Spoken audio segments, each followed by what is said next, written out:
Hello, काल रात्री ना आम्ही मूव्ही बघत बसलो आणि खूप जास्त लेट झालं झोपायला. म्हणून मग सकाळी उठायला खूप जास्त कंटाळा येत होता. असं वाटत होतं की उठावंच नाही. पण मी पण बोलले की कितीही पण काही पण झालं, पण उठायचं आहे आणि आपल्याला फिरायला जायचं आहे. मग काय वॉकिंगला गेलो, जिमला गेलो. मग त्यानंतर वॉर्म वॉटर घेतलं, थोडंसं लेमन टाकलं त्यामध्ये आणि मस्त मग पिऊन घेतलं. मग भूक पण खूप लागली होती, तर म्हटलं पाईनॲपल आहे, तर पाईनॲपल खाऊन घेऊया.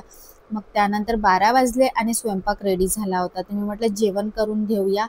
मस्त जेवण केलं पोटभर. आज मार्केटला पण जायचं होतं, कारण आजचं मार्केट होतं. मग रोशनला बोलले, की आपल्याला मार्केटला जायचं आहे. तो बोलला, की "हो, जाऊया" आणि आम्ही मग निघालो.